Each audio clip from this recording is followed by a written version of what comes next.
오늘 날이 좀 따뜻하게 풀려서 좀 이 아름다운 자리가 더 뜻깊게 진행되리라고 생각됩니다. 선생님들 추운데 잘 지내셨습니까? 소설스레 20회입니다.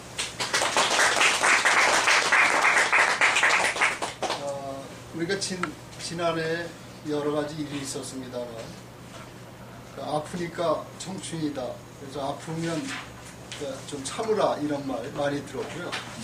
그 다음에 요새 대선 이후에 레미제라블이라는 영화가 우리를 치유한다는 말, 그래서 이렇게 참으라는 말과 치유한다는 말이 상당히 자주 듣는 말인데, 정말 이렇게 아플 때 참고 그냥 영화나 한 편 보고 치료받고 이렇게 다 잊혀져 가도 되는가, 이런 의문이 좀 듭니다.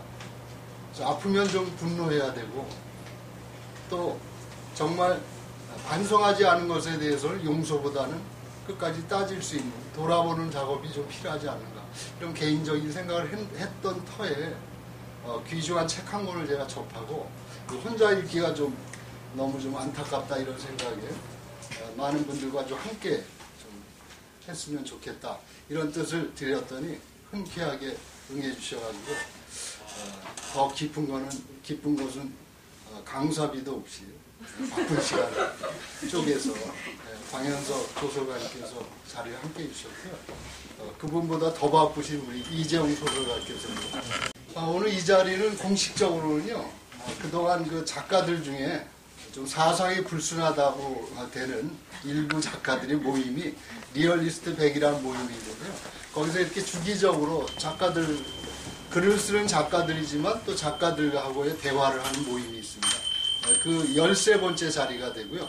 그 귀한 자리를 정말 또 이렇게 좋은 공간을 마련해 주신 우리 박 선생님, 또 여기 길담선 분들께 감사드립니다. 우리 박수 한번.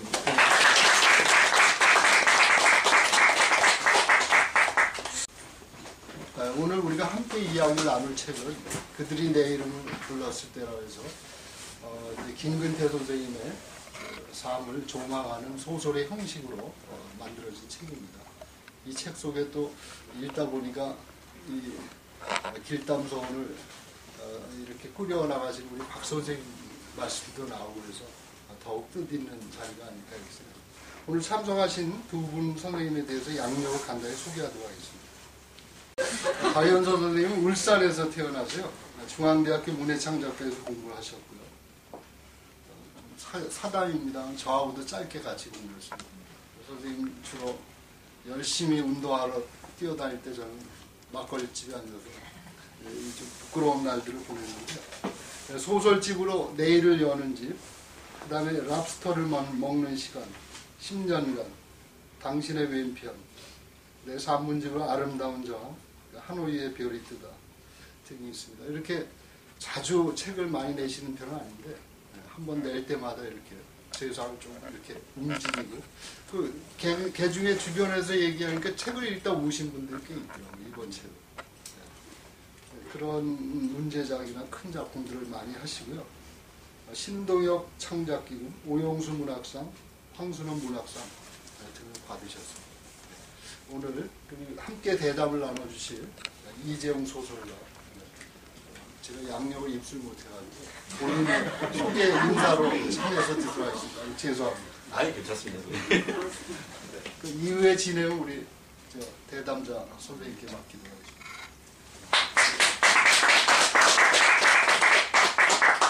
저는 이재용이라고 합니다. 근데 생소하신 분이 많을 텐데요. 저는 74년생이고 저도 중대 문창과 나왔습니다. 지금까지 이제 소설이 2권 나와 있는데 아마 25일에 실천해서 한 권이 더 나올 것 같습니다. 그 정도가 제 학력이죠. 제가 오늘 대담 이런 거를 잘 많이 못 해보고 이렇게 그렇습니다. 그래서 제가 좀 실수를 하거나 좀 그렇더라도 너그럽게 이해해 주시기 바랍니다.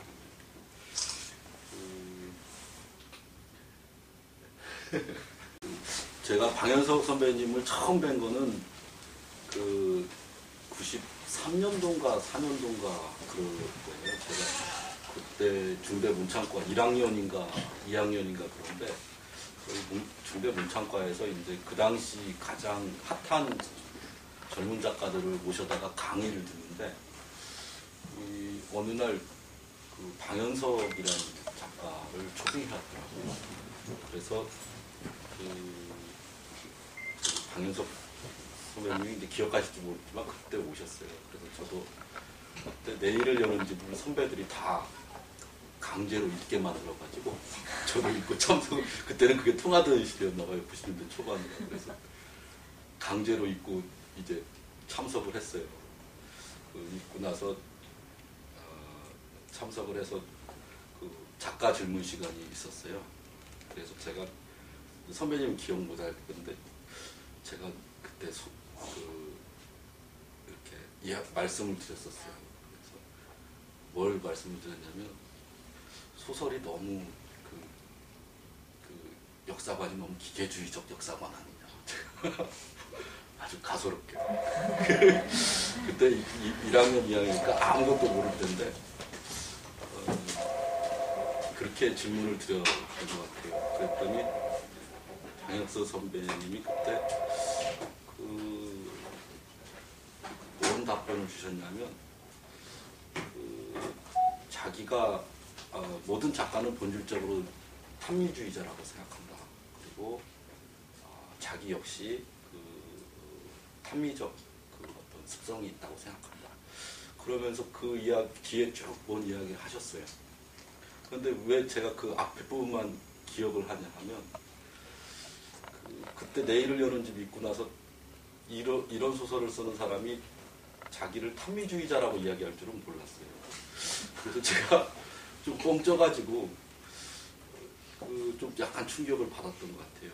그리고 그 이후에 제가 이제 소설이라는 것을 본격적으로 쓰면서 자기 자신을 탐미주의자라고 이렇게 자기 정체성을 이야기할 수밖에 없는 사람이 그 시대라는 것에 대해서 그 어떤 자기 세대가 살아내야 될 어떤 그런 어떤 시대라는 것을 관통하고 그것을 또 소설화하는 데 있어서 그 자의식의 갈등이라는 것이 어떤 것일까 이 생각을 참 많이 했었어요. 그래서 사실은 방현석 선배의 작품을 맨 처음에는 그런 의식 없이 읽었다가 나중에 이 어떤 예술적 자의식과 자기가 살아내야 되는 시대 그리고 이야기하는 시대 사이의 그 어떤 이 자의식 그 갈등을 이 작가는 짊어질 수밖에 없구나. 그 이후에 그 소설을 읽으면 그런 것들이 참 느껴지더라고요. 그런 것들이 참 근데 1학년 때는 참 그냥 뻥쪄가지고 어쨌든 그런 그 소설가를 오늘 모시게 되었습니다. 제가 사실은 이민호 선배가 이거 할 거냐고 그랬을 때 방현석이라는 이름 듣고 냉큼한다고. 제가 정말 좋아하는 작가들이 몇 분 계신데 그 중에 한 분입니다. 너무 기쁘게. 근데 한다고 그랬는데 답변해놓고 보니까 제가 역량이 안 돼가지고 하여튼 그렇게 하게 되었습니다. 바현 선배님 좀 처음 간만에 뵙는 분도 계시고 처음 뵙는 분도 계실 건데 요즘 근황부터 좀 말씀을 해주시죠.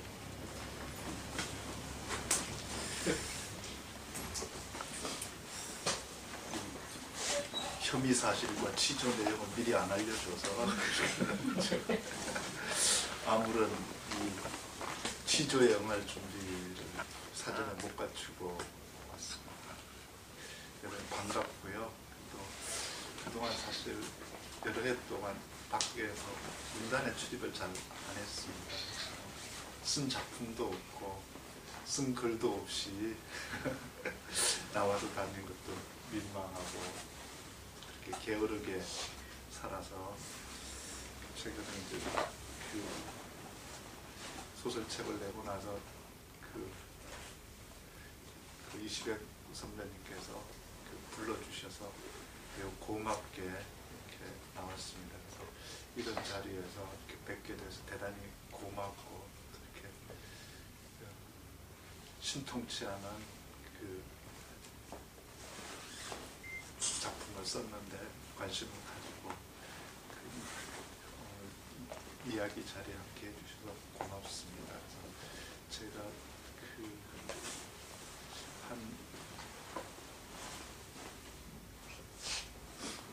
인천에서 제가 대학을 한 1980년대 중반까지 대학을 다녔고요. 그리고 80년대 중반부터 제가 90년대 중반까지 인천에 서서하고 그 후로 다시 서울로 와서 그 다음에는 또 이런저런 일을 하면서 베트남과 아시아라는 데 대해서 조금 관심을 가지고 기웃거리다가 학교에서 밥벌이를 얻어서 거기서 좀 편하게 밥벌이를 하면서 게으르게 좀 살았던 것 같습니다. 그래서 요즘에 밖에서 고생들을 많이 한 그 동료들이나 후배들에게 좀 보면 민망하고 미안하고 그렇습니다. 그래서 올해부터는 조금 작년부터 이제 좀 약간 부지런하게 살아보려고 생각을 하고 있습니다. 그래서 앞으로 뵐 일이 좀 많았으면 좋겠습니다. 그 분위기가 너무 이제 엄숙하셔가지고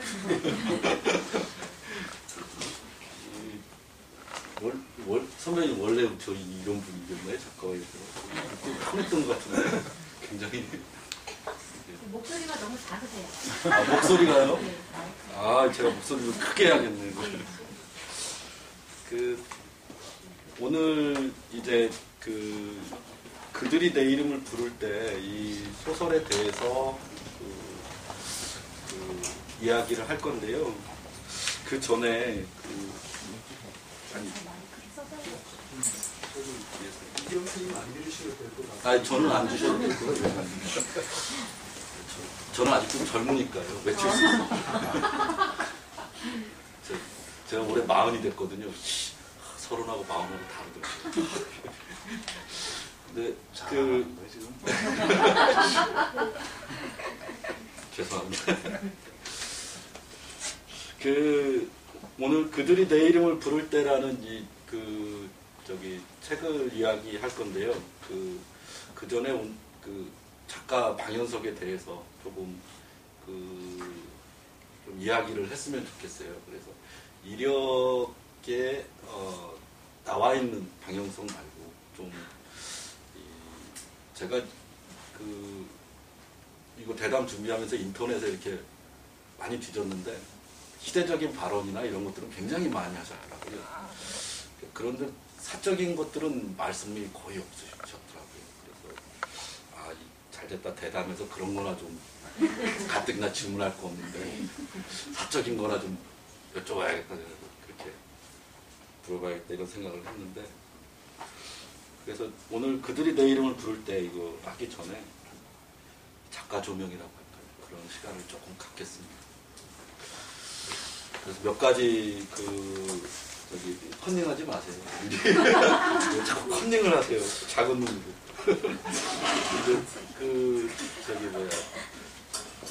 그래서 아직 공식적인 그렇다고 해서 막 사생활을 폭로할 수는 없고요. 아주 공식적인 질문 몇 가지 하겠습니다. 소설을 쓴 계기가 일단 좀 그런 것들이 궁금합니다.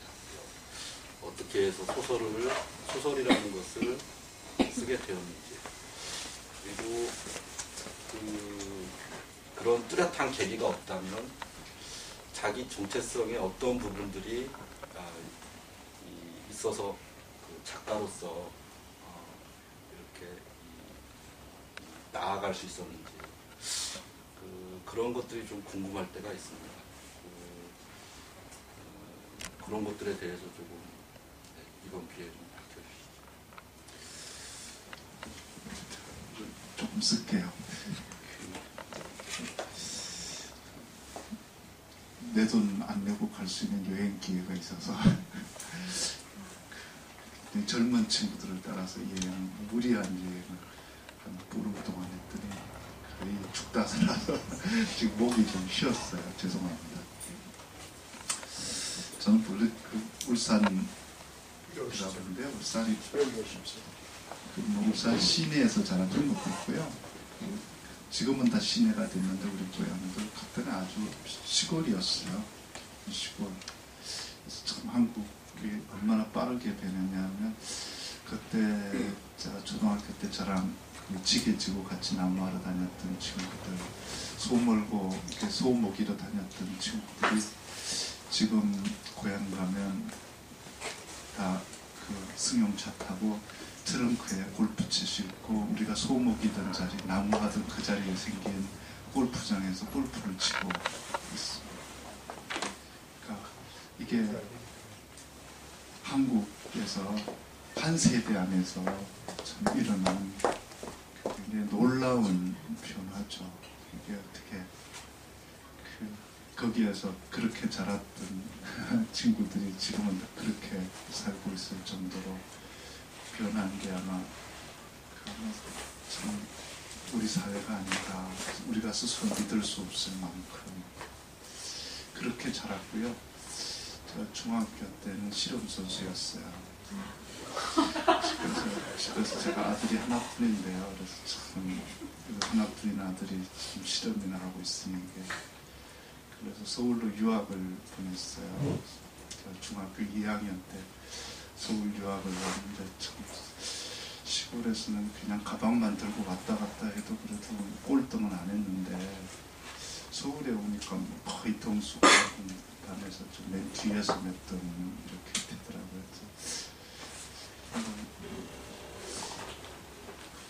또 사투리 쓰고 보니까 친구들이 잘 놀리잖아요. 다행히 체육대회 때 실험이 있어서 실험은 제가 1등을 할 수 있었기 때문에 이렇게 맞거나 이렇게 놀림 당하고는 다니지 않을 수가 있었어요. 주로 시간을 많이 보낸 게 만화방에서 보냈어요. 그래서 만화가게, 동네 만화가게 제가 만화책은 다 거의 외우다시피 이렇게 중학교 보냈고 고등학교 좀 들어갔는데 공부를 할 생각은 별로 안 해봤어요. 그래서 열심히 수학 시간에 시 쓰고 뭐 이랬어요. 그리고 책을 조금 열심히 읽는 편이어서 잘난 체 하느라고 그때 무슨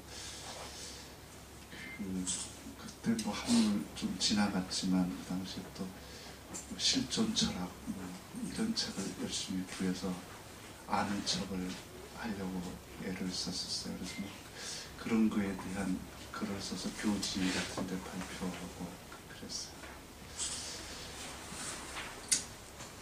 그리고 이제 야구 구경하는 걸 좋아했어요. 야구.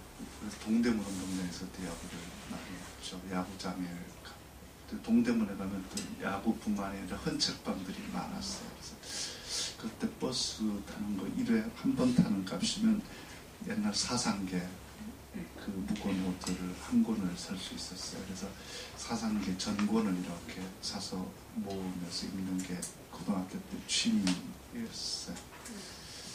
고등학교 때에서 뭐 함석헌생 강연도 이렇게 좀 들으러 다니고 그러니까 공부하는데 별 취미가 전혀 없었던 학생이었죠.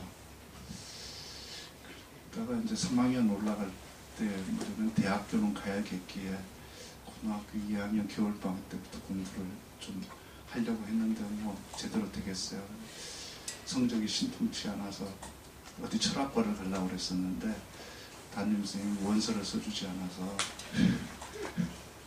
그러던 차에 제 고등학교 때 친구 중에 제가 시를 좀 부지런히 썼는데 소설을 열심히 쓴 신문반 친구가 있었어요. 그래서 그 중대 문창과라는 게 있다고 그러더라고요. 그래서 난 처음 들었어요 그때. 그래서 거기 가면 공부를 별로 안 하고 다닐 수 있을 것 같아요. 예감이 들어서 다른 데는 가고 싶은 생각이 없고, 그래서 거기 그래서 미달이나 됐으면 좋겠다. 그러고 지원을 했었어요. 저같이 생각하고 온 사람이 너무 많아가지고 17대 1인 거예요. 그 전에는 미달도 한 생긴 적도 있다는 소문도 있고 그랬는데, 이게 그래서 또 거기는 본고사도 있고 실기시험, 예비고사도 봤는데 본고사도 있고 그때는 또 실기시험도 있었어요. 우리 때는. 추워서 얼음이 깜깜 얼었는데 국어시험 문제가 나왔는데, 본고사죠. 그 국어시험 문제의 지문이 뭐였냐면, 안 잊어버려요. 춘향전이 지문이 나왔어요. 거기에 이도령 밑에 줄을 그어놓고 이름을 써라 했어요. 그래서 이제 그 국어 시간이 끝나고 나서 친구한테 내가 그랬죠. 야, 참 이 학교 한심하다. 이런 걸 어떻게 대학교 본고사 문제라고 내냐. 그래서 걔가 나보고 무슨 물었어요. 뭐라고 썼냐. 그래서 야, 넌 이도령, 이방원도 모르냐. 안 웃는 사람들이잖아. 우리는 깔깔웃더니 나보고 떨어졌다고. 눈 떨어졌어. 아씨, 떨어졌구나. 다음에 이제 실기 시간 시험이었는데, 시제도 잊어버리잖아요.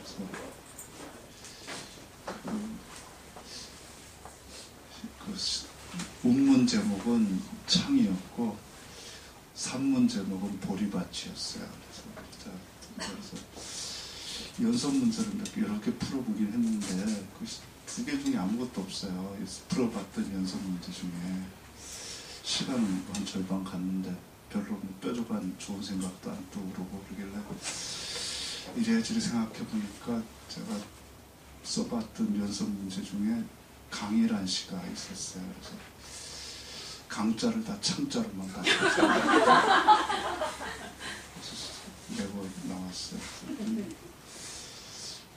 그 강자를 창자로 바꾸니까 약간 모던하고 그게 더 최종 결국 합격자 발표 그때는 운동장에 이렇게 쭉 합판 붙여가지고 번호하고 이런 거 붙여놓잖아요. 그러니까 나보고 떨어졌다고 그랬더니 걔는 떨어지고 저는 붙었어요. 그 이방원을 쓰고 붙었어요. 그래서 그렇게 제가 문창과에 입학을 했었어요. 그게 하필 또 입학할 때가 1980년 봄이었어요. 그래서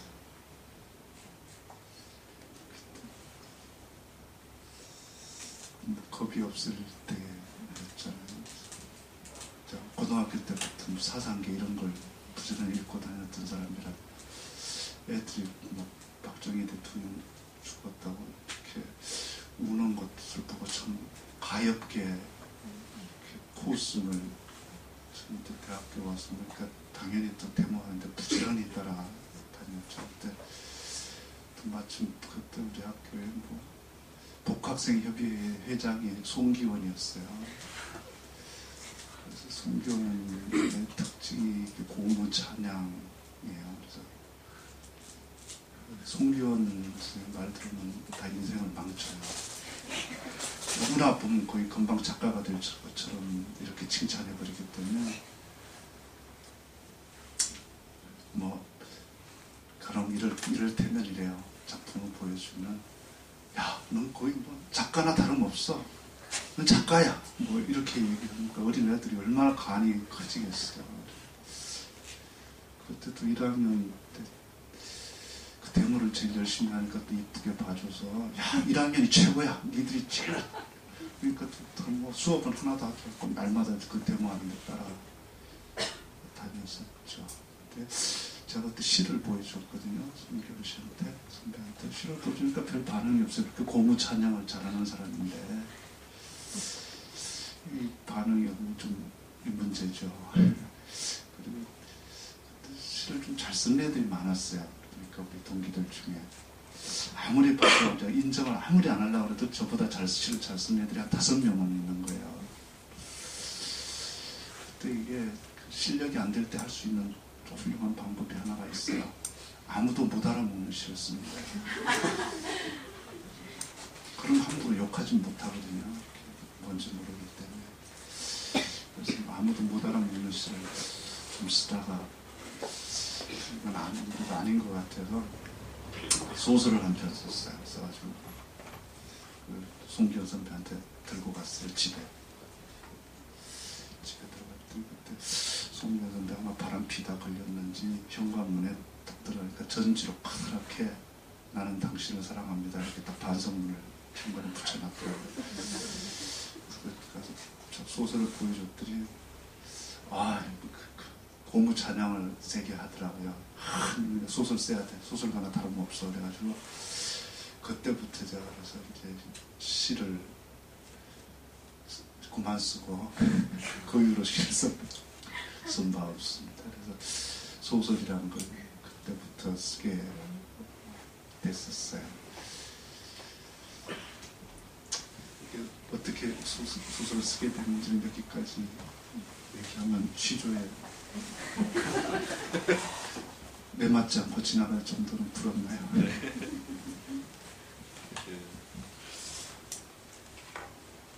송기현 선생님의 악연으로 이렇게 소설로 들어오시게 되셨네요. 그 시를 쓸 줄 몰라서. 시를 쓸 줄 몰랐어요. 네. 그 저희 문창과 저 때만 해도 중대 문창과가 이제 전기대에 하나밖에 없었습니다. 그래서 좀 그래도 이게 공부 좀 잘하는 애들이 중대 문창과에 왔거든요. 근데 문학하는 애들 특히 저희 때는 또 실기도 없었습니다. 학력고사 점수로만 커트라인을 잘라가지고 나오기 때문에. 근데 나름 점수가 높다고 자부하는데 박민규 선배는 어떻게 중대 문창과 들어갔냐는 인터뷰에 컨닝해서 들어갔다고 그러지. 박민규 선배님은 공부 뒤에서 따라하는데 대학은 가야겠기에 넣었다고 그러지. 그 이도령 그건 충격입니다. 그걸 일방원이라고. 참 이런 선배님들 참 자랑스럽습니다.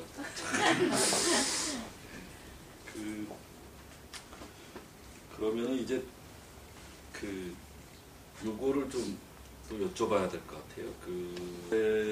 소설가에 이렇게 소설을 읽다 보면 이제 보통 이제 그 소설들을 관통하는 중심 모티브가 한 3가지 정도 이렇게 된다고 보여지는데요. 특히 장편의 10년간이라든가 당신의 왼편, 또 여기 그들이 내 이름을 부를 때 보면은 이제 그 노동 현장, 그 다음에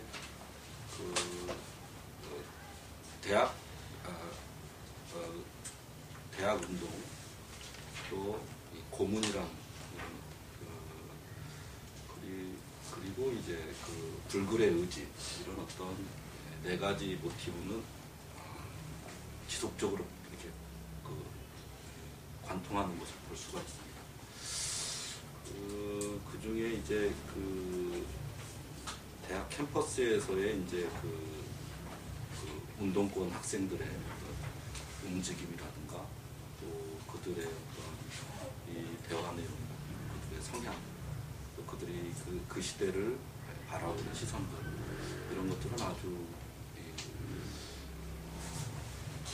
어떤 작가들도 감히 쓸 수 없게 이렇게 하고 있는데, 그건 아마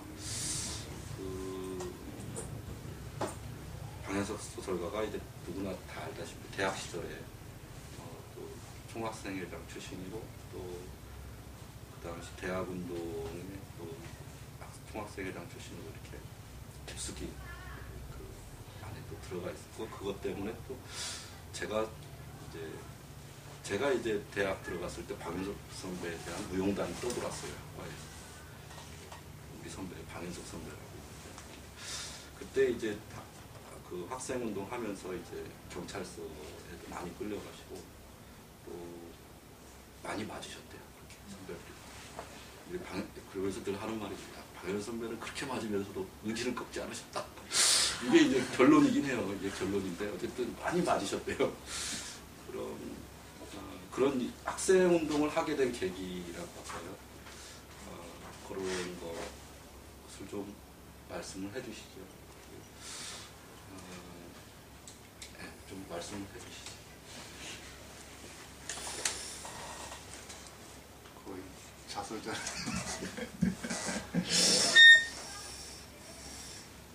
80년 아까 그 시절을 잘못 만나서 그렇죠. 80년에 대학을 들어간 바람에 그래서 80년 봄에 1학년 때 이제 그때는 군사훈련이 있었어요. 군사훈련. 그러니까 학교에서 교련교육도 받고 그 문무대라고 학생 군사학교 저 성남에 있는 남한산성 밑에 있는 군사학교에 들어가서 일주일인가 한여름인가 훈련받고 그 다음에 또 2학년 때는 전방에 가서 전방 입소훈련장을 받았었어요. 그때 이제 80년 봄에 당연히 이제 민주화 운동 과정에서 서울의 봄 때 이제 그 문무대 그러니까 학생 군사훈련 반대를 했죠. 그래서 문무대 입소 거부를 선언했었죠. 그때 이제 순서가 제일 앞이 1번으로 들어가게 되니까 서울대였고 2번으로 들어가는 순서가 중앙대학교였어요. 제가 다니는. 그때 당연히 뭐 다 모든 대학이 전방 입소, 그러니까 문무대 입소훈련 거부 선언을 다 했었죠. 그 우리 학교에 1학년들도 국가대표 협의회가 있어 그 거부 선언문도 제가 작성을 했었죠. 안 가야 되는 이유에서. 군사, 그러니까 사회 군사 병영화의 일환이고, 그러니까 독재 정치의 일환이기 때문에 거부한다는 그런 거였죠. 그런데 서울대가 우리 바로 앞 차였는데, 맨 문제인데, 그 임박한 날에 그 응하기로 이렇게 입장 변경을 했어요. 국민들의 안보에 대한 그 우려와 민주화 운동을 탄압할 구실을 주지 않기 위해서 훈련에 입소에 응하겠다 그런 그걸 발표하고 들어갔어요. 뭐 서울대가 들어가는데 중대가 어떻게 안 들어갈 수 있겠어요. 또 그 비스무리한 또 초안을 제가 썼어요. 그래가지고 또 발표하고 그게 들어간 날이 5월 16일 날죠. 80년. 그때 이제 제가 3단 논법 제가 썼던 그때 그 인물 초안 기억이 나는데요. 그러니까 교육 당국의 주장에 의하면 그 학교 교련 교육은 그러니까 대학 교육의 일환이고 그리고 군사학교 입소 훈련은 그 교련 교육의 일환이라고 한다면 만약에 휴교령이 내린다면 대학 교육이 중단되는 것이므로 교련 교육도 중단돼야 되고 당연히 그 군사학교 교육도 중단돼야 되기 때문에 그것도 휴교령 얘기가 나오고 있었어요. 휴교령이 내리면 즉시 퇴소한다. 뭐 그런 그 선언을 하고 입소를 했었는데 들어간 다음 날 이제 그 5.18 그러니까 비상계엄이 전국적으로 확대 새벽에 부르더라고요. 중대장 그러니까 그 장교가 불러서 세상이 바뀌었다. 그러니까 함부로 날뛸 시간은 지났다. 예. 그러니까 오늘부터 자중자애해라. 그 통보를 받았는데 자중자애를 안 했죠. 그 다음날 그 오전 교육이 귀순용사 강연이어서 전부 강당에 모이는 함께 교육받는 시간이었는데 또 그 자리에서 그 강연이 끝나자마자 이제 그 단상을 점거해서 그 성명서를 낭독하고 이제 퇴소를 결의하고 이제 집에 가겠다고 그랬죠. 그 초안도 또 제가 썼었죠. 문창과인 그 죄로.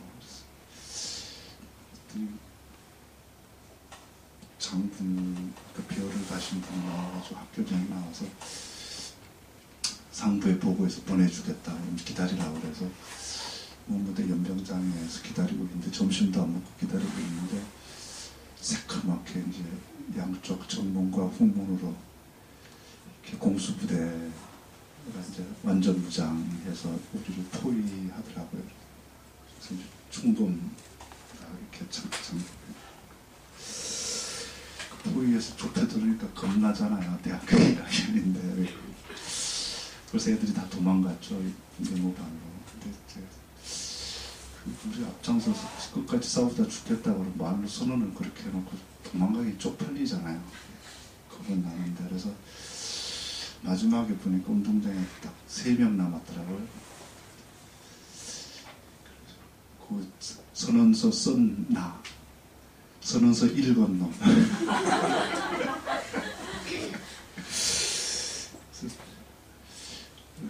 겁은 나는데 참 도망갈 수는 없고. 그리고 이제 다행히 이제 우리 과 학생들이 동기들이 달려나와서 우리의 내 손발 다리를 다 들어서 납작 들어서 들고 가더라고. 그래서 야 이거 놔라. 그렇죠.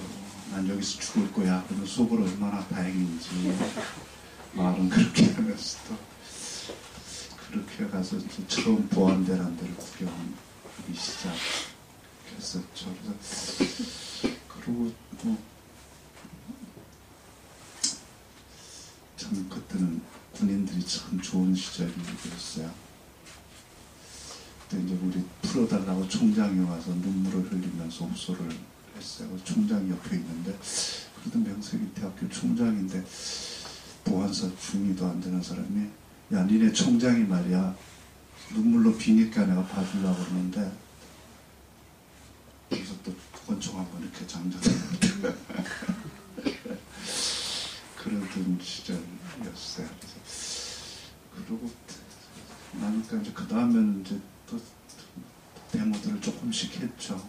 그들이 우리 뭐 거기 나오듯이 80년대 초에 시위는 보통 한 5분 하면 다 끝나는 거잖아요. 5분 하면 징역 1년 6개월씩 딱 살고 나오는 자.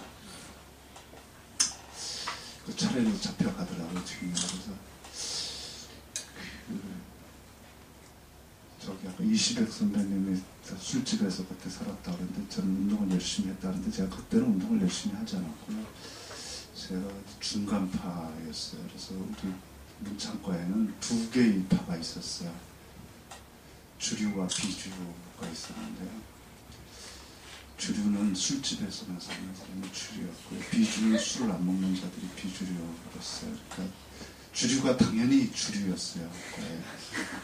비주류는 아주 극소수의 말 그대로 비주류였고 이렇게 인간 취급을 주로 안 해줬죠. 주류가 비주류는. 그래서 졸업하고 취직을 해서 돈이나 벌어쳐 먹으려는 놈들이지 뭐 문학에 대한 의지는 없는 자들로 이렇게 요즘 젊은 애들 말로는 개무시를 했었죠.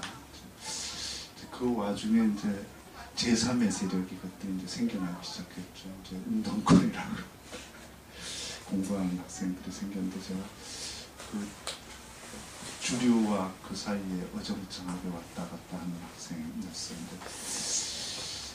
사실은 제가 뭐 길이 빤히 보이잖아요. 한 학기만 더 다니면 이제 징역갈 차례가 틀림없이 올 거고 그래서 제가 군대로 도망갔어요. 그래서 군대 도망갔다가 이제 오니까 이제 제 후배들이 이제 학생 운동을 하잖아요. 나는 복학생들은 운동 잘 안 했으니까. 그러니까 군대 갔다 오면서 제가 생각했던 그냥 후배들에게 술과 밥을 열심히 사주는 선배가 되겠다. 인생을 망치진 않겠다. 그 생각을 해서 그때만 해도 군대 갔다 오면 무슨 복학생이면 이렇게 운동하는 후배들한테 이렇게 야 인생 야 그렇게 야 나도 옛날에 근데 야 그러면 안 돼 뭐 이런 얘기를 많이 했었어요. 그래서 그런 선배들을 많이 혼내는 사람이었어요. 야 너나 못하면 너 하나는 가만히 열심히 살아 편히. 그래서 그때 마침 또 제가 복학한 직후에 총학생회를 그때 이제 전두환 씨가 잡고 나서는 전두환 대통령인가요?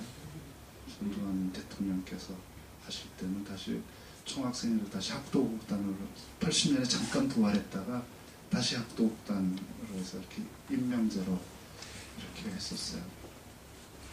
그걸 다시 총학생회 직선제 운동을 했어요. 그래서 첫 총학생회 직선제 학생회장 선거를 하게 됐는데 그때 저희가 다니던 학교에서도 이제 선거를 하게 돼서 그 이른바 이제 운동권 후보로 원래 제가 나가려고 그랬던 게 아니고 그 우리 영화과 후배가 파리학군 후배가 출마하기로 돼 있어서 제가 그때 맡은 역할이 그 찬조 연설자였어요.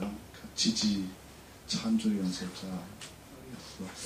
그 찬조 연설을 하기로 그렇게 돼 있었는데 선거를 그러니까 임박해서 갑자기 이제 후보 교체를 해야 된다는 이제 이 선거 국면에서 필승을 위해서 현재 후보로 좀 어렵다. 그 이유가 굉장히 재미있었어요. 영화과 같은 딴따라 학과에 후보가 나와서 학생들이 이렇게 지지를 받겠냐. 그래도 거룩한 문창과에서 나와야 그래서 신뢰 표봐도 나오지 않겠냐. 그래서 난 감옥 가기도 싫고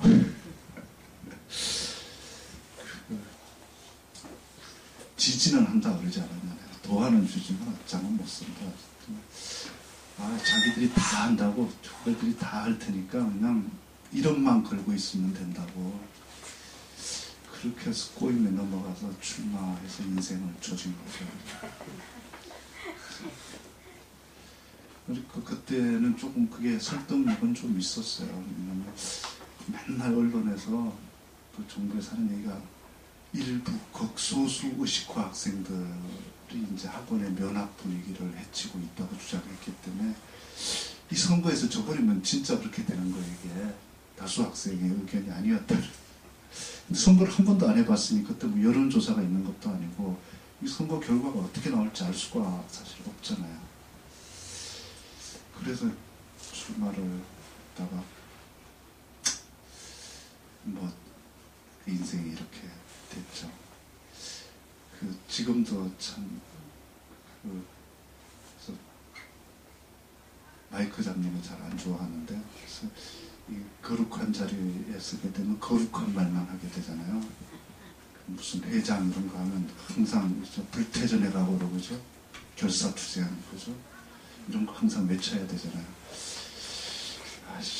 결사투쟁할 의지도 별로 없을 때도 결사투쟁해야 된다고 그래야지. 항상 뭐 민주주의, 정의, 뭐 민중, 통일 이런 거 얘기해야 되잖아요. 그런 말을 얼마나 많이 했겠어요. 그때 뭐 집회가 얼마나 많았어요. 마이크만 잡으면 그 얘기. 경찰에 가서 많이 맞은 건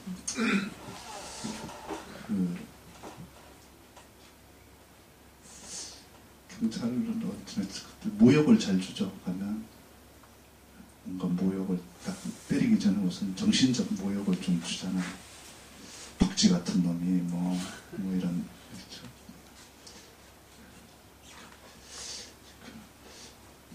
그때 그 전두환식 유아국면이라고 해서 학교 정문 안에서 하면 965 정문 밖에서 하면 구속이었어요. 그래서 역할 분담을 나눠서 후배들이 나름대로 약속을 지켜준다고 저는 학교 안이었어요. 담당이. 학교 밖에 나가는 건 산림투위원장이 차례로 잡혀가면서 담당했기 때문에 그러니까 저는 구속 대상이 그때 아니었어요. 그래서 가면 죽도록 두절 맞고 그냥 또 구조 살면 또 나오는 거예요. 그런 비겁하고 뭐 이렇게 모욕을 주죠. 그런 새끼 후배들 징역 가는 데는 징역 안 고 구직만 살고 나오고 또 하고 그런다고. 참 다행히 그래도 잘 지났는데 그때 구류를 한번 살러 갔는데 그 구류는 살 때 재판을 적결 재판을 받아요. 적결 재판을 받는데 혜태제과 노동자랑 구류를 같이 살게 되는데 혜태제과 친구들이 신발도 못 신고 왔어요. 재판 받으러 오는데 신발도 못 신고 오고 그리고 재판 받는데 뭐 우리는 그래도 뭐 재판장이 아무래도 점잖하게 재판을 받죠. 받는데 뭐 친구들은 뭐 재판정에 뛰어 올라가더라고. 보니까 정말 자기들은 이렇게 맞은 우리는 왜 끌려오고 때린 놈을 한 명도 안 잡혀왔냐 이제 그 주장이었어요. 그러니까 온몸이 멍들어 있더라고. 신발도 못 신고 끌려가던데. 같이 구리로 살러 왔어요. 경찰서 구리로 유치장에서 같이 사는데 그래도 학생회장 하다가 잡혀가면 학교에서도 오고 그래서 영치금도 넣어주고 사식도 넣어주고 가끔 전복과장이 화장실로 불러서 담배도 한 대씩 피게 해주고 대우를 해주잖아요. 근데 그 친구들은 아무도 면회에 오는 사람이 없는 건지 안 시켜주는 건지 뭐 그래. 근데 우리는 뭐 툭하면 또 소리 지르잖아요. 소리 지르고 그런데 그 친구들이 뭐라고 그러면 이제 모욕을 심하게 주죠. 뭐, 야, 니들이 대학생이냐? 공수위 주제. 이렇게 모욕을 주죠. 그래서 참, 그 아주 힘들었어요. 그 구조가. 그 살면서. 그래서 우리 지도교수였나? 그래서 영치금을 불러주길래 그래서 사식을 내 것만 말고 저기 노동자들을 받고 다 넣어달라고 그랬더니 이제 사식은 이제 꽁두리밥 말고 사식을 넣어줬는데 그 친구들이 그걸 안 먹고 다 그냥 내보냈어요. 그래서 이 자존심이 상한 건지 뭐 잘 이유는 정확히 어쨌든 저주가 안 먹고 내보냈으니까 괜히 밥 굶게 만든 거잖아요. 그래서 그 부류 살고 나와서 참 그 마음이 힘들었어요. 힘들었고 제가 그동안 이렇게 한 여러 가지 말들 마이크 잡고 한 말들에 대해서 참 감당할 길이 어려웠어요. 그래서 어떻게든 임기 끝나면 도망가려고 했는데 도망을 못 가고 그 말한 죄 때문에 그래서 그 말값에 한 10분의 1 정도는 갚고 도망가야겠다 그렇게 생각하고 그래서 이제 공장에 갔었어요. 그래서 공장에 인천에 한 10년 정도 인천에서 살아서 10년 정도 지나고 나니까 노동조합도 생기고 그리고 제가 있는 게 뭐 별 도움이 안 된다는 생각을 했어요. 긁어치기만 하지. 그리고 열정도 없고 그런 자들이 있는 건 민폐에 가깝겠다. 그래서 서울로 오게 됐습니다. 그게 뭐 이른바 뭐 운동인가 그 과정을 뭐 대충 요약하는 일이었습니다. 그 하시는 김에 그 노동자 생활 인천에서 했던 생활도 잠시 좀 이야기를 해주시고 혹시 해주실 만한 게 있으시면 제가 알기로는 그 해고 사유가 노조결성이라고 알고 있는데 그 노동조합 결성하는데 활동을 하셨습니다. 제가 해고를 몇 번 당하긴 했는데요. 그건 사실과 다르고요. 노조 결성 때문에 해고 당한 적은 없고요. 제가 해고 당한 부하내동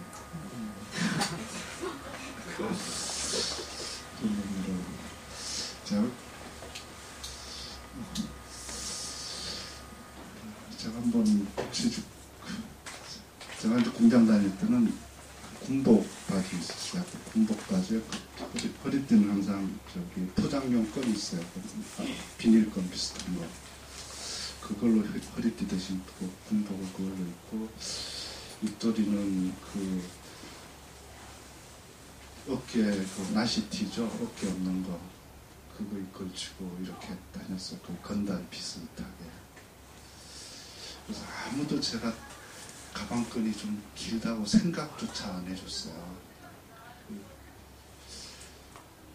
그래서 제가 공장 생활은 참 잘했어요. 술을 잘 먹으니까. 남들 뭐 공장 몇 달, 한 6개월 하나 할 거 그래도 일주일이면 다 끝냈어요. 술 싹 뭐 며칠 가서 먹으면 술은 잘 먹잖아요 우리가. 술 대중활동을 너무 잘하니까 일주일이면 뭐 거의 피하 식별과 뭐 다 하죠. 그리고 이제 뭐 술 먹다 한 명씩 패고 그러면 이제 인기가 상승하죠. 제일 미움받는 관리자 반장 한 명 골라서 술 먹고 패버리면 아주 인기가 좋아집니다. 그래서 그 다음날 어제 필름 끊겨서 미안하다. 새파란 그 신입사원한테 터졌다고 그렇지만 창피하지 뭐 어떡하겠어요. 해고 다음 첫 번째 해고는 또 부안해동으로 해고당했어요. 보일러 만드는 회사 다녔는데 뭐 힘자랑을 해야 돼요. 힘도 없어도 보일러 무거운 것도 같은 것도 들고 다니고 가벼운 듯이. 그런데 이제 그 회사 다닐 때 한번 그 회사에 진짜 인천에 가면 대헌 공고라고 있어요. 대헌 인천 사람들 아시는 거예요. 대헌 공고 깡패 학교예요. 그 대헌 공고 출신들이 꽤 많이 있었어요. 우리 라인에. 그 중에 한 명이 그 껄렁껄렁한 애 듣고 있었는데 그 친구가 애인 만나러 약속하기로 약속이 돼 있었는데 갑자기 잔업하라고 그러니까 얘가 성질나서 가버린 거예요. 그때만 해도 뭐 잔업 이런 걸 꼭 30분 전에 알려줬거든요. 퇴근 30분 전에 오늘은 9시 퇴근, 오늘은 철야 이렇게 하면 그냥 하는 거죠. 물어보는 게 있을 리가 없죠. 9시 그럼 그냥 9시 딱 30분 전에. 그래서 얘는 이제 7시에 지금 애인 만나기로 돼 있는데 그러니까 완전히 열받은 거예요. 얘가 가버린 거야. 그 다음 나오니까 이제 난리 났죠. 이제 제가 귀띔을 해줬죠. 야, 그 법에 말이야. 그 잔업은 꼭 안 해도 되는 거라고 그러던데.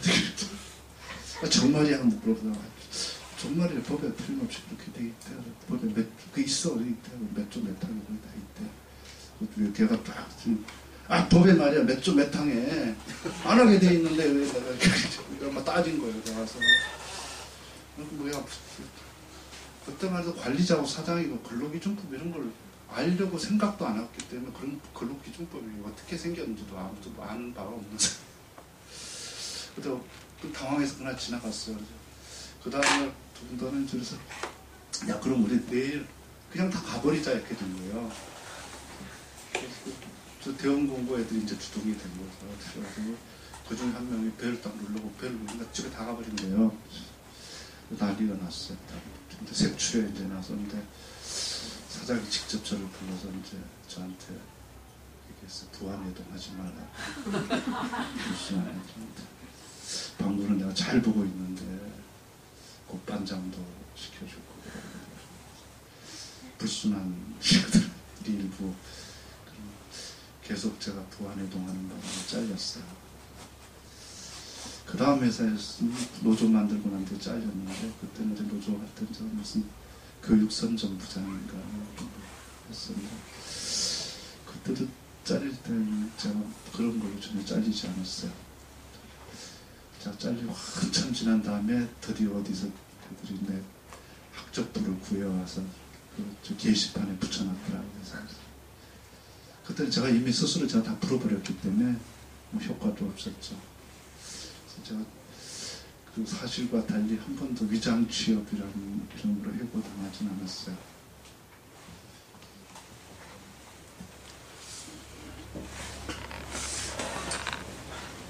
위장 취업자 의심을 거의 안 받았던 모양이에요. 제가 그 사모님을 좀 아는데요. 제가 여쭤봤어요. 사모님하고 거기 인천에서 만나셨죠? 노동자 생활할 때. 그 사모님도 거기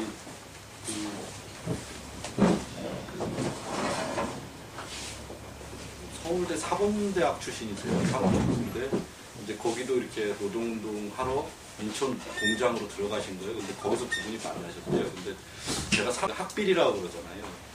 학비리들은 티가 나지 않냐고. 아무리 그렇게 위장하고 뭐 이렇게 한다고 해도 일반 노동자 공원들하고 태가 안 나냐고. 그러니까 난데요. 근데 방현석은 안 탔대요. 진짜 자기가 일반 공원인 줄 알았대요. 근데 뭐가 그렇게 좋았냐고 제가 물어봤더니 그렇게 사람이 그러니까 명랑하대요. 늘 잘 웃고 명랑하대요. 그러니까 제가 그 얘기 들으면서 이분은 공장 생활이 정말로 적합한 사람이었구나. 이렇게 참 얼마나 글쓰기 힘드셨을까 이런 생각을 참 했습니다.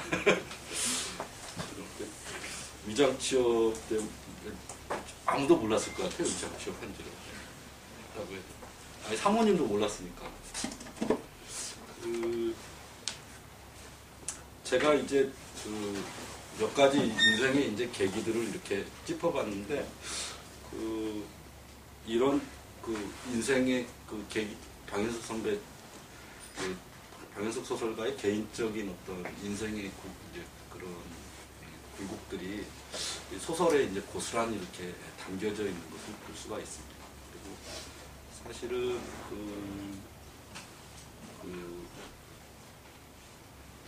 저같이 이제 좀 시대라고 할까요? 이런 거에 한 번도 이렇게 정면으로 되돌아보지 못한 사람들이 보기에는 이렇게 방현석 선배 소설은 확실히 정면으로 되돌면서 이렇게 가는 부분이 있거든요. 그러니까 이런 소설을 쓰는 사람은 어떤 사람일까 이렇게 가끔 궁금해지는데 방현석 선배를 놓고 보면은 인생을 이렇게 놓고 보면은 이런 소설을 쓸 수밖에 없구나.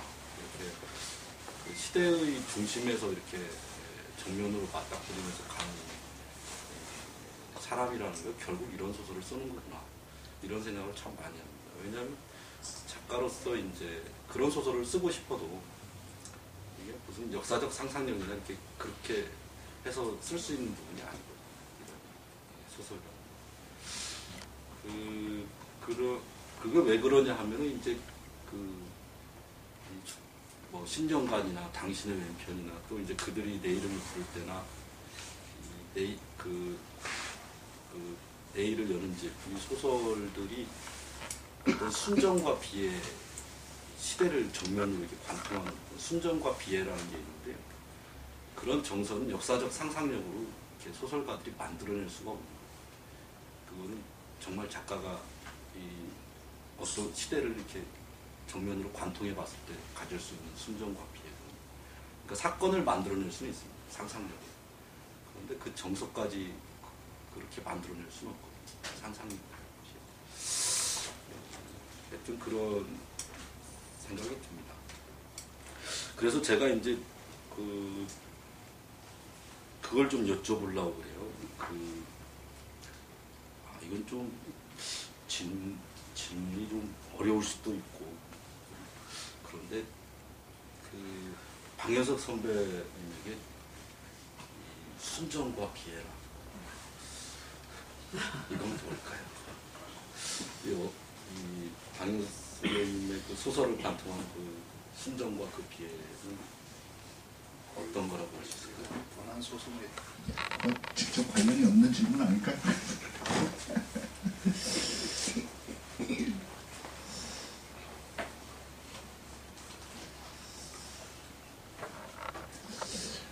글쎄요, 저는 뭐 소설에 소금은 잘 안 되는데요. 저는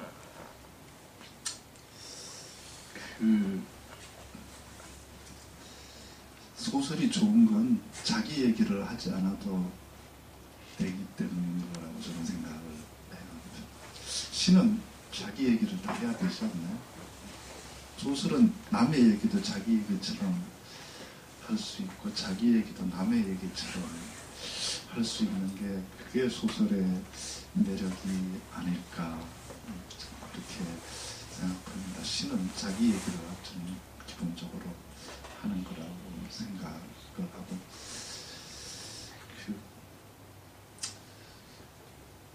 제가 문학 관련해서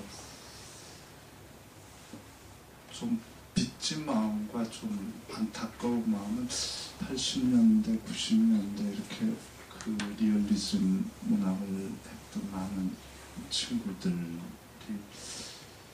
그 우리 사회에서 진보적 그 운동이나 또 이 과정에 참여했던 많은 친구들이 그 부상당하고 마음에 상처 있고 또 그랬던 것처럼 특히 문학하는 친구들도 많이 그 과정에서 그 상처 있고 또 좌절하고 그래서 이 자리에 오늘날 그 문학의 자리에 이름을 남겨놓지 못하고 있는 친구들, 동료들 생각하면 항상 가슴 아프게 생각하고 또 한편으로 미안하게 생각하고 그렇습니다.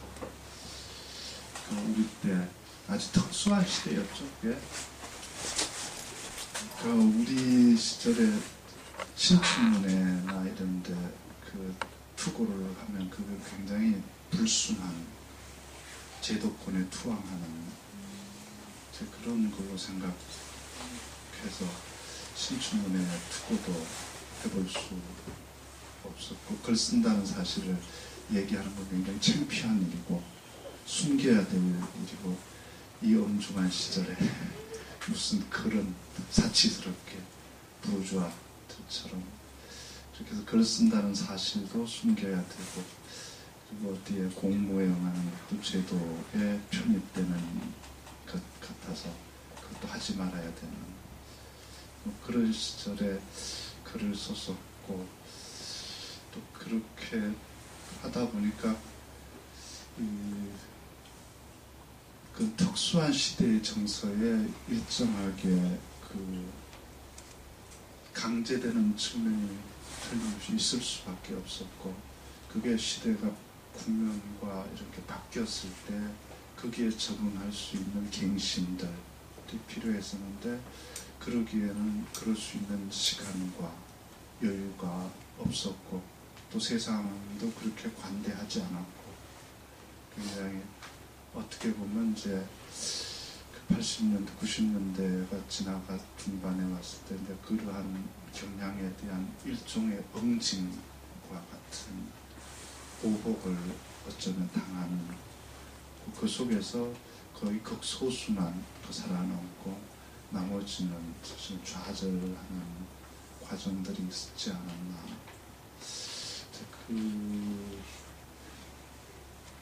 그런 과정에서 이제 정말 그 부당한 공격들, 그러니까 그 시대 아까 얘기했지만 그런 특수한 시절의 상황들을 고려해주지 않을 수 없는 것이 너무 고려받지 못했죠. 제가 그 데뷔작을 썼던 것도 해고당해서 방에서 빈둥거리고 이제 동료들 퇴근하고 올 때까지 기다리면서 방에서 혼자 있을 때 몰래 제가 노트에서 그걸 쓴 거였는데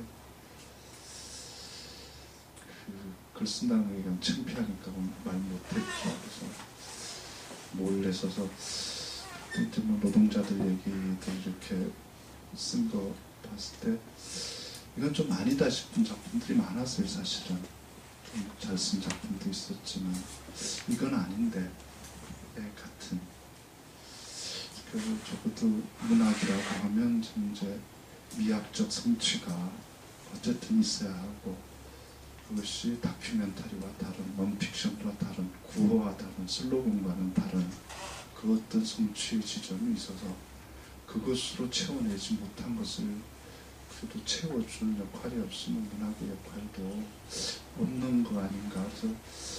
그래서 내가 쓰면 이거보다는 낫게 쓰겠다는 이 시건방진 생각이 좀 있었어요. 그래서 이렇게는 안 쓰겠다. 그리고 이건 사실이 아니다 이런 생각을 했어요.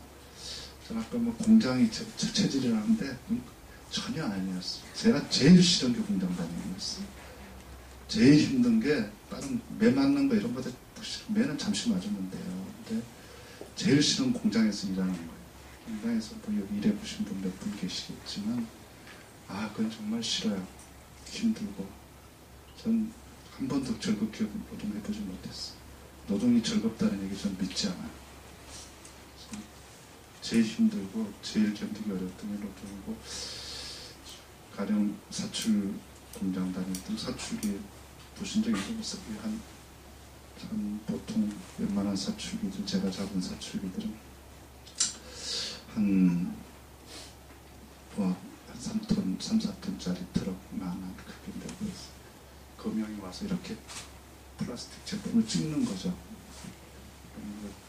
이 검형이 닫히는 순간에, 열리는 순간에 이걸 뽑아내야 돼. 제품을 손으로 딱 뽑아내고 그다음에 닫고 이래. 이걸 계속 밤새 반복합니다. 주 야간 12시간 막주되니까. 야간 근무할 때 되면 주간에 잠을 좀 잔다고 해도 또 뭐 그땐 또 운동한다고 뭐 낮에는 또 데모하고 다녀야죠. 뭐 하고 다녀야죠. 뭐 찌라시 돌리러 다녀야죠. 그리고 공장에 오면 잠이 쏟아지죠. 무릎이 저절로 꺾이죠. 무릎이 탁탁 꺾이죠. 서 있으면서 작업하면. 그 사이에서 무릎을 탁탁 꺾어가면서 이 손을 거의 반자동으로 넣죠. 이렇게 끼면 손이 날아가잖아요. 그걸 12시간씩 하면서 그게 즐겁다고 생각하면 난 한 번도 즐겁지 않았어요. 끔찍한 일이고 정말 하기 싫었어요. 어쩔 수 없이 했지. 거기에 비하면 그 정서들이 있어. 그 공장에서의 느낌들, 그것을 견뎌나가는 일들, 그것에 근거하지 않는, 그 정서에 맞지 않는 이야기들은 저는 별로 신뢰하지 않았어요. 저도 그것이 생리인데 나는 어쨌든 이제 도망갈 생각을 끊임없이 하죠. 떠날 수만 있으면 안 하고 싶죠. 하지만 그게 삶인 사람들이죠. 있잖아, 삶인.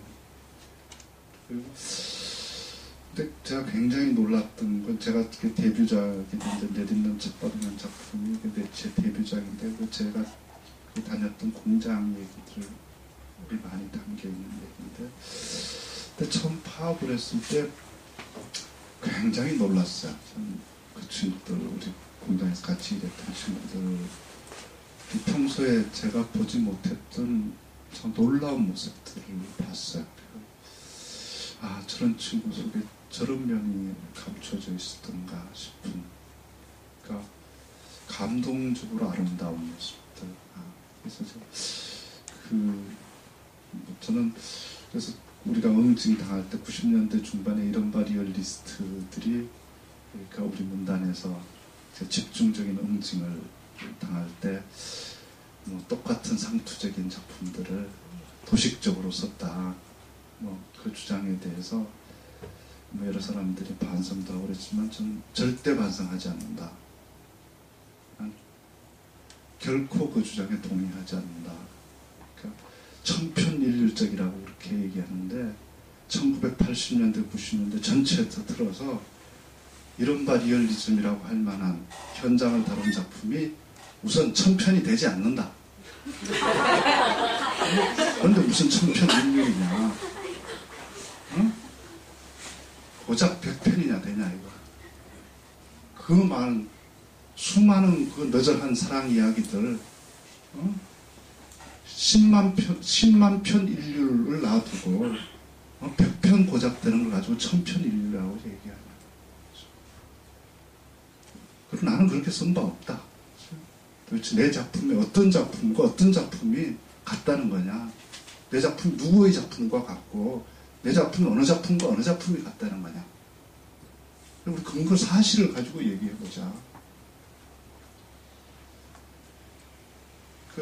우리가 그렇게 썼던 이유들은, 저는 그것은 우리의 부족함이 있었을지 모르지만 중요한 도전이었다고 생각하고, 그 시대에 내가 글을 썼던 건 그게 뭐 노동자 계급, 지도 계급이어서가 아니고 그 시대에 가장 아름다운 감동적인 삶을 산 사람들은 거기에 있었다는 거. 내가 그걸 썼던 이유는 그 사람들이 가장 나에게 감동적인 사람이었기 때문에 그 얘기를 쓴 것일 뿐이다. 그 시대에 가장 어려운 악조건 속에서 가장 인간답게 살려고 치열하게 싸운 사람들, 몸부림치고 눈물을 흘리고 투쟁한 사람들, 그 속에 가장 인간적인 아름다움이 있었고 난 그 가장 아름다운 인간들을 그리려고 했을 뿐이지 그게 무슨 도식이라면 다른 어떤 것들에 대해 도식을 한다면 이것보다 덜 도식적이라고 얘기할 수 있는 작품이 도대체 그럼 어디에 있다는 건지 한번 얘기해보자. 그렇게 저는 할 수 있고 순정이라고 하는 건 전 그렇다고 생각합니다. 그 문학하는 사람은 저는 적어도 한 시대에 대한 관찰자이고 적어도 기록자의 기본적인 전 직무가 있다고 생각합니다. 한 시대의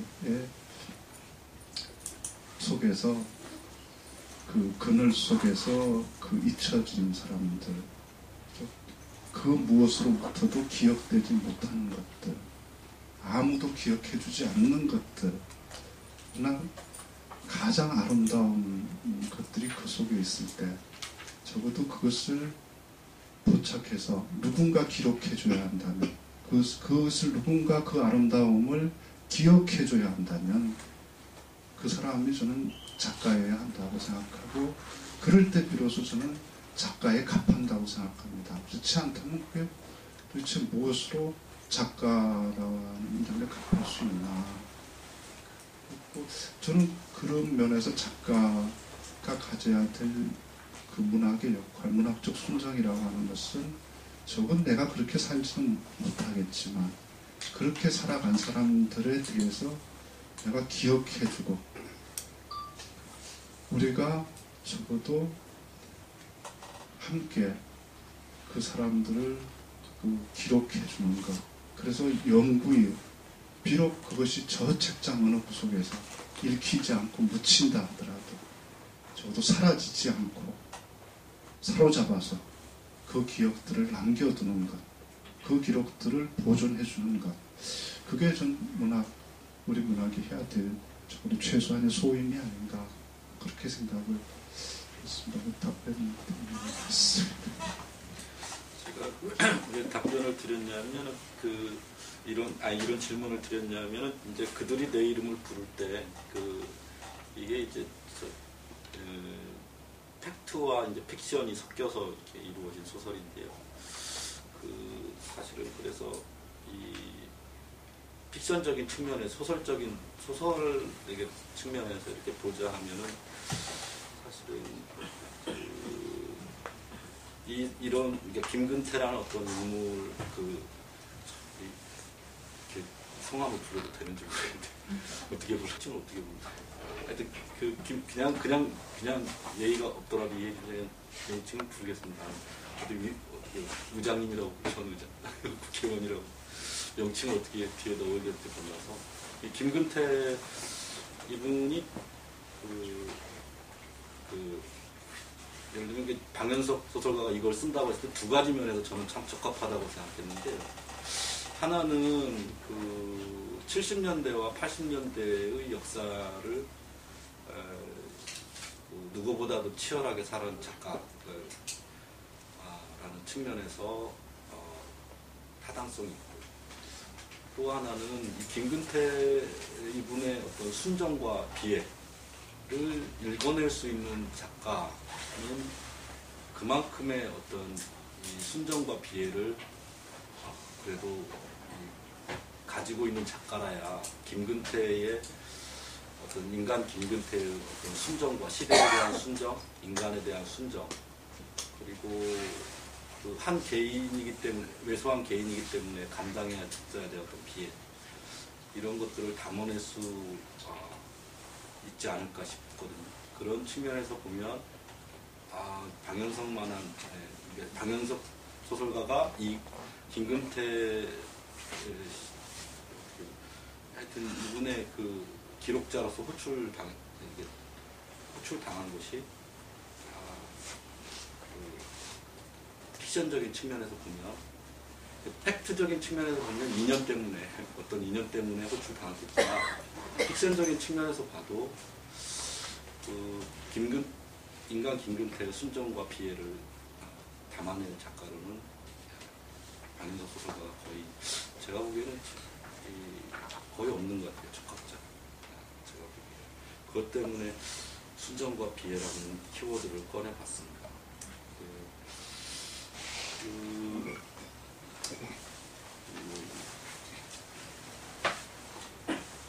이제 좀 그들이 내 이름을 부를 대로 이렇게 넘어가서요. 제가 이제 이야기가 좀 나온 김에 그 김근태 그 추모사도 쓰셨죠? 추모사도 쓰시고 그러셨는데 인연이 어떻게 닿으시고 어떻게 생전에 어떻게 알게 되셨어요? 좀 팩트적인 측면에서 좀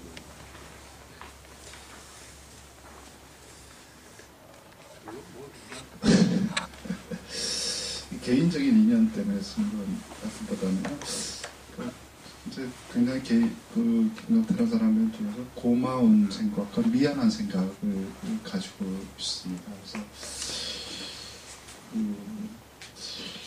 우선 고마운 건 우리 시대를 함께 살아줘서 참 고맙다 이런 생각을 하고 있습니다. 그래서 제가 이제 이 소설의 첫 그 책머리에 다가 이제 그 김건태라는 인물을 어떻게 해서 접촉했는지를 쓰고 있는데 책머릿말이라는 것에서 그 앞에 또 보면 책머릿말도 소설입니다. 뭐 이래가지고 사실이 아닌 것처럼 강력하게 부인을 해놨는데 그 강력한 사실이라는 주장을 그렇게 사실은 하고 있는 건데요.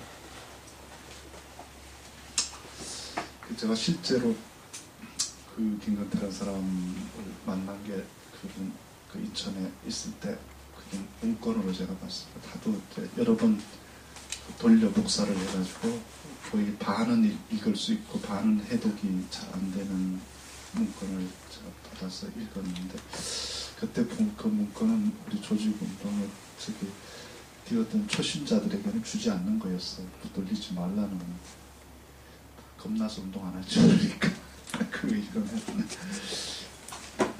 그랬던 문건으로 제가 처음 만났었고 그 다음에 뭐 아마 이렇게 저렇게 직접 제가 다 할 수 있는 분은 아니었고 간접적으로 좀 그 관련된 부분에 있었던 것 같고요. 제가 그때는 까마득한 뭐 저 공장의 일개 저기 분이 아니었으니까. 그다음에 제가 뭐 개인적으로 빚진 게 한두 번 있어요. 빚진 마음을 가지고 있는 거. 민주노총 기관지에 제가 산문을 연재한 적이 있어요. 그래서 나중에 아름다운 저항이라는 이름으로 그 산문집을 펴낸 적이 있어요. 이제 민주노총에서 처음으로 아마 돈을 주고 원고를 쓴다. 무려 그 당시 거금 10만 원씩을 받고 민주노총 기관지 4면분의 4면 중에 1면을 전체를 할애받아서 연재를 했었는데 이게 그 노동 현장을 찾아가서 기술하는 이야기였어요. 10만 원이라는 민주노총에서 큰 돈을 투자해서 저한테 지원을 해줬는데 그렇다고 뭐 저한테 큰 경제적 이득은 된 건 아니었어요.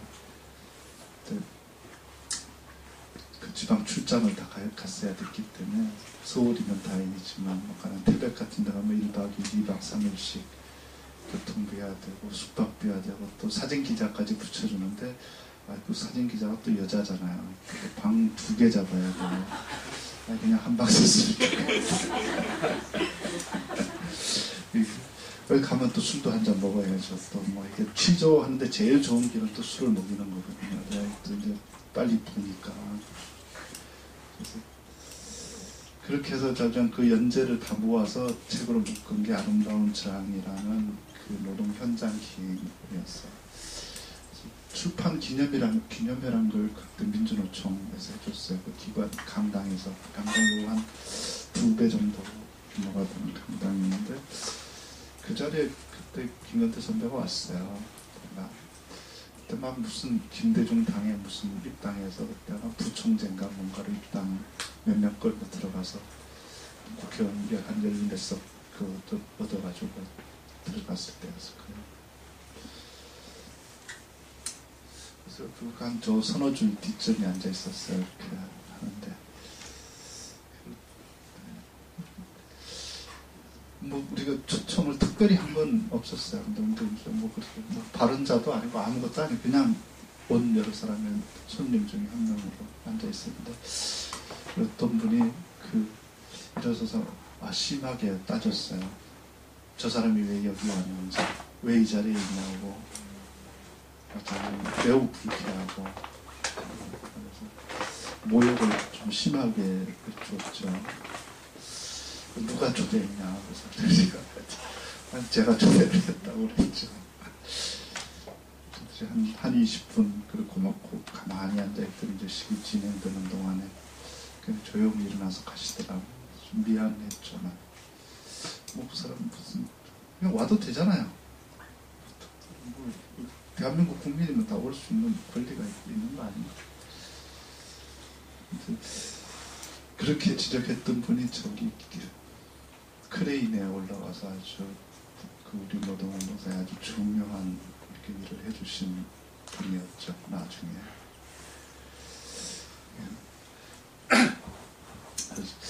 김근태 선배가 작년에 이제 돌아가시기 전에 몸이 굉장히 안 좋을 때 거의 바깥 교통이 아마 거의 마지막 다시피 할 때 아마 부산에 희망버스를 타고 형수하고 같이 다녀왔을 거예요. 아마 제가 볼 땐 기억 못 하셨을 거예요. 그래서 내가 지난번에 기자간담회 때 인재관 형수한테 그 얘기했더니 인재관 형수가 막 웃으면서 내가 알았으면 절대 안 갔을 텐데. 그때 저는 그렇게 얘기했었어요. 근데 내가 굉장히 일관성 있는 사람들을 존중했었고 김진숙 씨라면 그렇게 참 싸가지 없이 얘기했죠. 그렇지만 그 말에 값하는 삶을 그 사람은 살아냈기 때문에 충분히 그런 말을 할 자격이 또 나름대로 있었고 또 그 충분히 이해하고 존중할 만한 분이었지 않나 그렇게 생각을 했어요. 알았어도 충분히 아마 가셨지 않았을까. 그렇게 뭐 제 개인적으로는 그런 면 또 미안한 마음을 가지고 있었죠. 그리고 한번 이제 무슨 양심선언 같은 거 이상한 거 해가지고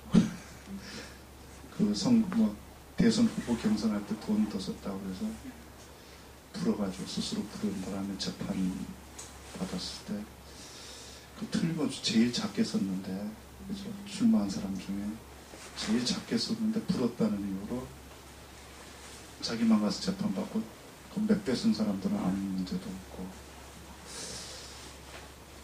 그 재판 받을 때 제가 최후 진술서를 제가 써드렸어요. 이게 왜 코미디인지에 대해서 그게 뭐 좀 화제가 됐어요. 그래서 뭐 여기저기 언론에 보도도 되고 그런데 그때 기자들이 와서 물었어요. 오늘 참 최후 진술이 감동적이었다. 그랬더니 그 자리에서 이 진술서는 저작권이 저한테 있지 않고요. 저기 방 작가가 쓴 겁니다. 세상에 정치인 그런 뭐 정치를 어떻게 하자. 그래서 내가 다시는 그런 이제 앞으로 부역 안 합니다. 그건 제가 쓰긴 했지만 평소에 김은태 선배 한 생각을 제가 다 정리해드린 거고 그 어휘들도 다 본인의 것이고 그렇기 때문에 그건 제가 쓰긴 했지만 그건 제 글이 아닙니다. 기자들한테 그렇게 얘기했던 적이 있어. 이렇게 굉장히 그런 면에서 엄격했던 사람이었죠. 그리고 제가 그렇게 해서 고백하고 나서 대선 후보가 뭐 가서 꼴등했잖아. 꼴등 7등 중에 7등 했잖아요. 세게 응징당했죠. 그때 참 저는 그랬어요. 이거 얼마나 참 비겁한가. 그죠? 맨날 뒤에서 정치인들 욕하고 그러지만 전 그런데 저 학교에서 밥벌이하는데 제일 재수없는 것들이 교수들이고 그 다음에 난 작가들도 그 중에 하나라고 생각하는데 굉장히 거룩한 척해요. 내가 볼 때는 교수들보다 정치인들이 훨씬 훌륭해요. 그 사람들은 적어도 4년에 한 번씩 심판받아요. 죽으라고 목욕탕 가서 떼밀고 다닙니다. 노력해요. 뭐 그보다 더 나은 사회를 위해서 노력하고 있어요? 아무것도 안 하면서 남 욕하는 걸 통해서 자기 일을 다 한 것처럼 그렇게 뭐 정말 좋은 정치인이 있으면 오히려 한 번이라도 해봤나. 그죠? 아무 노력도 하지 않고. 김은태 선배가 이제 몇 분 교회 있을 때 불러서 밥도 먹고 얘기할 때마다 제가 항상 시비만 걸었던 것 같아요. 왜 그렇게 하냐. 아니 정치를 그렇게 하면 되냐. 좀 뭐 대차게 해야지. 하려면 그게 뭐냐. 승부를 그래야지. 뭐 이런 식으로. 저도 그러니까 똑같이 남들하고 같이 얘기했던 것 같아요. 그러니까 김근태라는 사람은 그런 나를 포함한 우리 모두와 싸웠어야 됐던, 그러니까 그것에 굴복하지 않고 싸웠어야 됐던 사람 아닌가. 매우 외롭게. 정작 근데 그 사람이 도움이 필요하고 힘이 필요할 때는 야, 저 사람은 저래서 안 돼. 그러니까 다 정동영이가 될 것 같으니까 저쪽 가서 도와줘. 누구 도와줘.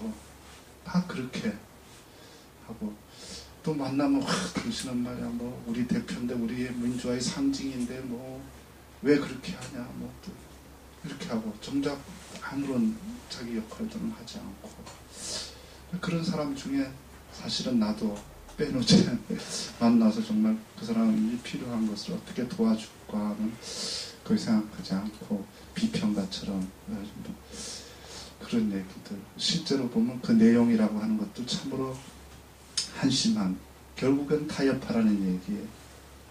그리고 그 이벤트 그 정치 자체가 좀 다 우리 사회가 이벤트화 돼버렸잖아요. 이벤트 엔터테인먼트가 돼서 내용과 철학과 비전에 대해서는 아무도 생각하지 않고 엔터테인먼트를 통해서 몸값만 띄우는 그래서 장미의 정원을 차지하기만 하면 먹기만 하면 되는 것처럼 그렇게 한 결과가 결국 오늘의 현실로 우리가 감당해야 되는 거 아닌가. 그 과정에서 정말 고투한 자기의 모든 것을 그리고 고투한 사람에게 내가 도와준 일은 뭐였을까. 참 돌아가신 우리가 누워있을 때 돌아가신 다음에 참 미안하고 또 고맙고 그렇게 끝까지 그래도 그렇게 살아줘서 우리 70년대 80년대 많은 진짜 기라성 같은 훌륭한 분들이 많았잖아요. 참 존경스러운 소설에서도 뭐 많은 사람들을 썼지만 그렇게 훌륭한 사람들 중에 끝까지 그렇게 훌륭하게 우리 가슴에 남아준 사람들이 몇 명이나 있나. 그렇게 끝까지 살아줘서 참 고맙다. 참 어떤 잘됐다. 추한 모습 안 보이고 여기서 이렇게 아름답게 가져서 그래서 그것만으로도 충분히 내가 고맙고 미안하다. 그래서 이걸 뭔가 내가 이 빚은 갚아야 되지 않을까 그런 생각으로 썼었고 또 한편으로는 또 이왕이면 2011년을 점령하려고 했는데 그 전에 이 김건태의 생각이 좀 읽힐 수 있었으면 좋겠다 사람들에게. 실제로 그런 이 책에서도 일부 나오지만 그 사람은 우리가 생각했던 우리가 알고 있는 것보다 훨씬 훌륭했던 사람이었다. 그런 것을 글을 쓰게 된 동기는 그런 데 있습니다.